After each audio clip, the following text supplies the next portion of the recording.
So we're going to talk a lot about Wonder Woman, but you guys are also going to get indoctrinated with some psychology stuff as well, and it'll help. My master's is in mental health counseling. Awesome. Awesome. Great. This might be useful if you ever work with like LGBT youth. So we're going to talk about Amazonian sexuality in the Wonder Woman's coming out story. These guys are sitting and I'm standing because that makes me more comfortable as a public speaker. I finished tomorrow. The first thing that I kind of wanted to talk about, if you guys can see this, I'll talk you through it, is what does it mean to even come out? Like I've done my own coming out process. Other people have told me their own stories. And there's been some research done to look at what's different for everybody, but what kind of stays the same? What's the general process that people go through for coming out? And there's a couple of different models, if you will. There's one called the homosexual identity model. You start off having a little bit of identity confusion. What am I? I'm not like everybody else. I'm not going through the same thing that they are. I can't relate. What am I going through? Identity tolerance. You might have to go through a period of, I guess, acceptance of like, yes, this is who I am. And depending on what your background or your upbringing might have been, it might take a little bit longer to be accepting of that. So tolerance to acceptance, to pride, and then to synthesis, and that's one. The other one is kind of a lifespan approach, where you start off, you have, because our society puts that out as the default, a heterosexual identity. And you have to eventually, you have to exit that, and that starts your coming out process. You no longer are telling people, yes, I'm straight. Developing your own personal gay identity status, whatever word you, I guess, some words work for different people. Some people like different words more than others, identify with more. Figuring out where you at. And developing your own gay social identity. And they also include the idea of becoming a gay offspring. So in their coming out process, they put in there coming out specifically to your parents and becoming that gay child. Developing a gay intimacy status. So you have a relationship with your parents, or you're the gay child, now you have a gay relationship. And then the last one there is entering a gay community. So these are just two different approaches of some sort of coming out process. There's another one where they were less about a process and more about what are the type of conversations that people have to come out. Because it might, who you're telling something to might look a little bit different. And the types of conversations that they had were pre-planned. Okay, this holiday is finally the day that I'm going to come out to my family. Or an emergent conversation where it just comes out. You're just talking and it just comes out. The other one is a coaxed one, where the person's like, so, you know, if there was anything that you needed to tell me, you absolutely always could. Or a confrontation. Your parent went through some things in your rooms, found some letters to some people. Oh, hell yes. You had that teenage life as well? Yeah. They threatened to send me to Christian school. The only reason they didn't was because I was the drum major of the marching band at the public school. You're Which, yeah, should have clued them in the first place. Should have been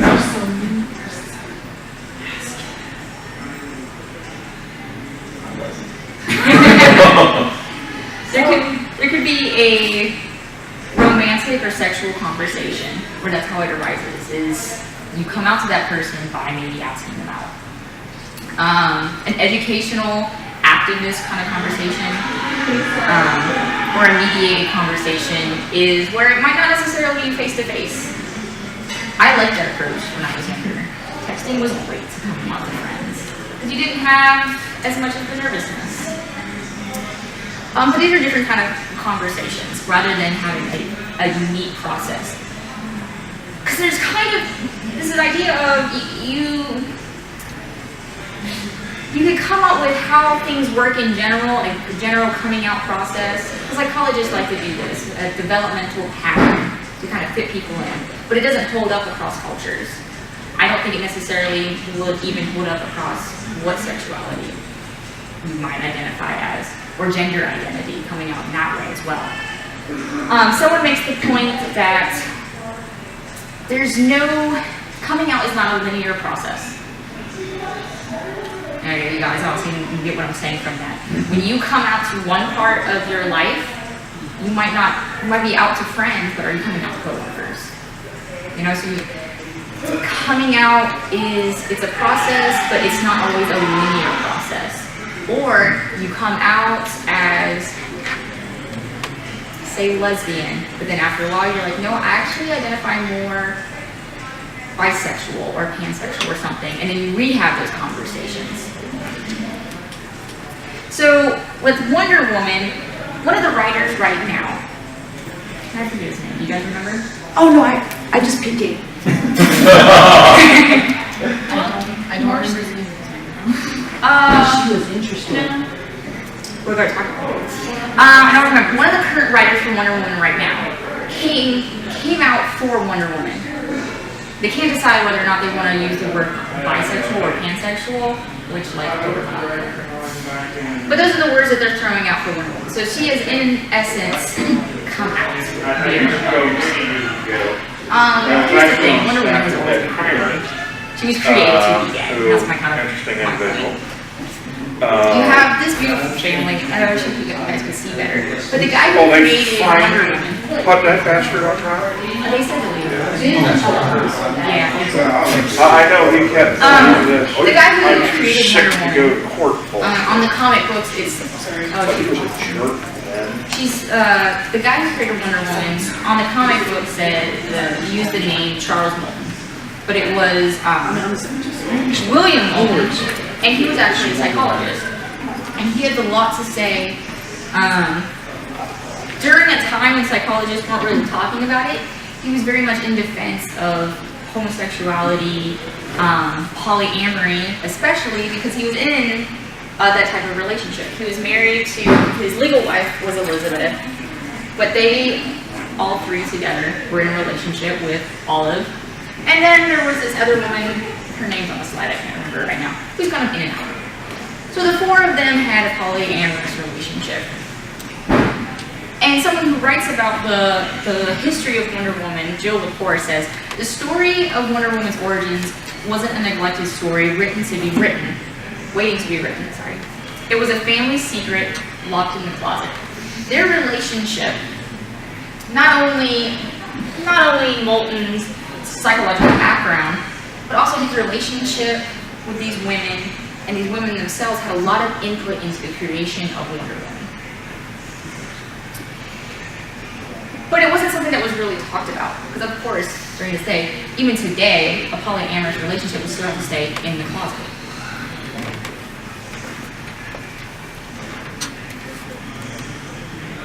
Even after Moulton passed away, the two women, Olive and Elizabeth, stayed together. Oh. Yeah. And Elizabeth said that a new way of living has to exist in the minds of men before it can be realized in actual form. And this point was, we have to write things in our media that everyone consumes in order to get everybody on board. You put something into a comic book, and since the beginning of comic books, they're seen as a really trivial media, but a lot of people consume them, and a lot of people identify with them. So if you put a level of tolerance into a comic book and people are consuming this media, they're getting on board with it. And that's what Elizabeth was getting at. So eventually, they wanted anybody to be able to live the type of life that they could live, the same way that they were. But they would have rather not have been in the closet for it.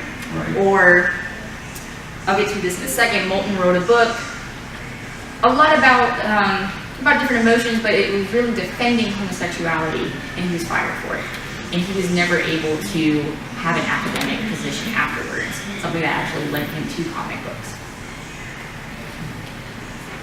He defended, in this book, emotions of normal people. He He defended homosexuality, what he referred to as transvestism, fetishism, and sadomasochism. And he just thought they were normal expressions of sexuality. In fact, he thought that really every relationship needs a little bit of BDSM. That was his perspective, you know? But it led to how he wrote Wonder Woman. There was a lot of bondage and submission in her comic books, symbolically, because he thought people should, in a relationship, not necessarily with whatever, but symbolically, people submit to each other in a relationship in a loving way. And that's what leads to a healthy relationship. So he wrote about it symbolically, not necessarily that he always thought BDSM should be part of the relationship. He also had this belief, he said, contrary to popular belief, every normal person is both male and female in some degree. And I can contest with that. I could have some different people can have some conversations with that. But this is where he was coming from. This is where the man who wrote Wonder Woman was coming from. He thought if you don't identify as non-binary, gender fluid, what have you, you're not quite educated enough. Yeah, a little, yeah. I'm with you on that one. Same face. He had some interesting ideas. But He was in there. all right, we'll go with that. He had ideas. He had ideas. Yeah. But then I talk about it to show you this is the perspective of the man who created Wonder Woman. So he wanted to write her having both what we consider, or our society considers, female and male characteristics. Job well done.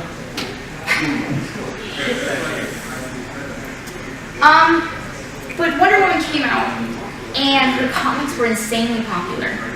First of all, because finally we had a female superhero who was just as badass as Superman.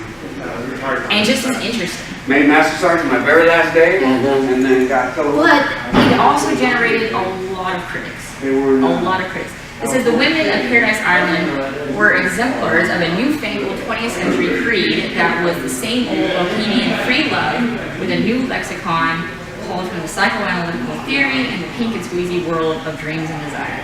So to break that down into something a little bit easier to digest. The Amazons were very much live and let live type of people. You love who you love. Awesome. And, you know, this is what career this woman wants to have. Awesome. I don't know how familiar you guys are with Amazonian culture, but the Amazons, through various series of events, are women who went off on their own little island and created this perfect society, this paradise society, just of themselves, just of women. And so it was very feminist in a time when, you know, feminism was still emerging, because, you know, they had their own female doctors, they had their own scientists, and this was all just so groundbreaking in a comic book. But then you start thinking about it a little longer, there's only women on this island, right? So how does procreation occur? Right. Or how does, you know, just a relationship occur? Yeah. Relationships are obvious. They can do that. Yeah, no, how does they, well, just to throw this out there, none of them died or anything. Like, they just continued to live. But yeah, so people started thinking about it and they're like, no, we are giving these comic books to our children, they're going to make our children gay. We're going to turn our little girls who are reading Wonder Woman into these militant warrior lesbians. People think too much. People think too much. Especially... More militant warrior lesbians. Yes, they do. Preach. Well, if they think about it, like, they have a perfect society, so, like, maybe we... I have no problem with this. There was another psychologist who kind of was the anti-Molden, and that was Dr. Frederick Wertham. He wrote a book called Seduction of the Innocent. you all about how awful these comic books were and how they were corrupting our youth. He's the one who started the whole thing about how Batman is a pedophile. Are you guys familiar with that one? Because of Robin. You chuckle, oh, because of Robin. Because of Robin. Yeah, that was actually brought up at another panel last night. Really? Yes. He's the one who started that. That Batman and Robin are in a homosexual pedophilic relationship. And Wonder Woman is the lesbian version of Batman. He described all comics as immoral. And some things that he picked up, I will grant him. He's like, the way that other races or ethnic groups are portrayed in these comic books is inherently, like, it's very racist. And yes, like, when I started flipping through some of these, you were absolutely right. They are. But then he also thought that the Wonder Woman and the Amazons were these awful militant lesbians. To which I respond, sure, some of them probably are lesbians, or bisexual, or whatever. Probably some of them are asexual. Cool beans. But that doesn't mean that they're corrupting our youth.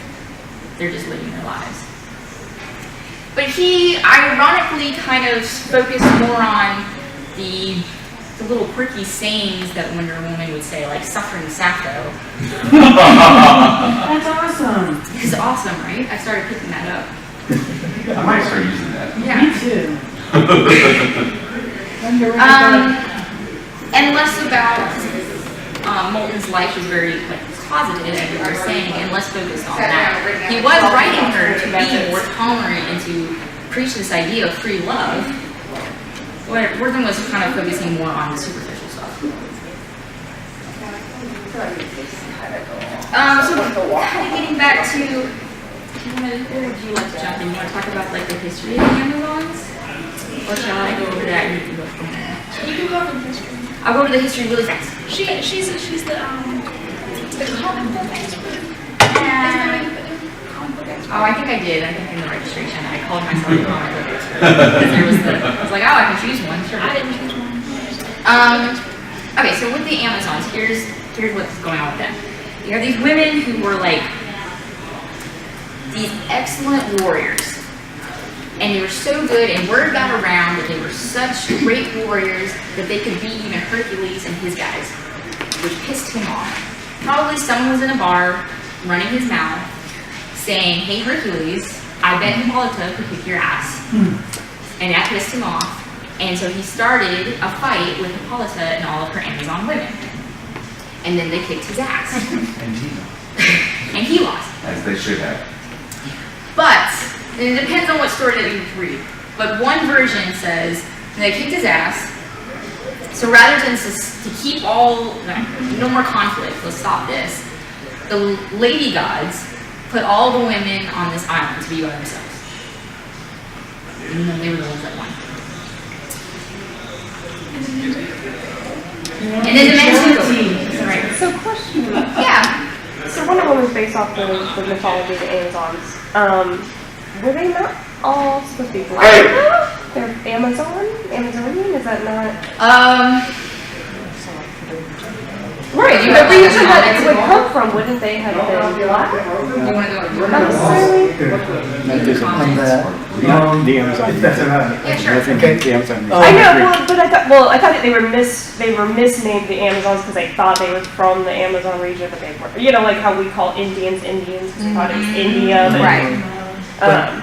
With DC, at least one of the origins was they were all souls that were killed, like souls of women who were killed prematurely or something, and then the gods create the female goddesses, and I think Hermes was also involved, but I don't know. But they made them, they were born. He was fast. So, yeah. But I know he gave Wonder Woman speed in one of the things, so I assume he was involved too. But yeah, so they basically made bodies for them. And Wonder Woman. Huh? Like, why did they name it Amazons? Oh, now. The Amazons were female warriors in Greek culture. Well, it has nothing to do with The region. river came along way after the mythology. The entire Amazonian and Wonder Woman Wait, mythos you might is find based on interesting. Greek mythology. is that there's a current run right now called the Odyssey of the Amazons, and it has nothing to do with Diana, but I think it's really cool because the queen, Hippolyta, was like, let's invite other women into our group. And so she sends off a group of women, and they go around the world, and they're finding like-minded women to come back and be the Amazons, making the group of Amazons very, very diverse. Which I just think is really cool. Like, it has nothing to do with Wonder Woman, but it's a cool comic. We're actually going to talk about it a little bit. But, okay, so, where were we? The Amazons went to their own place because men were ruling the world, and they kind of suck at the job. Like, I'm sorry, guys, but, like, there's a lot of war, and that's basically it. So, there's a lot of war. So the Amazons did their own thing. They were like, it's fine. We'll go do our own island. We'll do our own thing. We will practice peace, love. We'll still be these awesome warriors to defend ourselves because our culture and our nationality as Amazons is very important to us, and we want to be able to defend it if we have to. But first comes peace, and first comes loving each other. Anything that exists that is a living, breathing thing should be loved, first and foremost. And also, I'm going to touch this later, something else in our culture that we hold very, very dearly to us is the idea of truth. So they went, they did their own thing, and the Amazons, they have their own little festivals, as cultures do. And one of them involves putting on the hood of, or the fur of, some wild animal, usually like a lion, and then that woman who's wearing the fur goes and chases all the other Amazons, or they go and they hunt someone who is wearing the fur of an animal, and then they eat her at the dinner table. And so these were in the early comics, and people were reading this, and they're like, oh my god.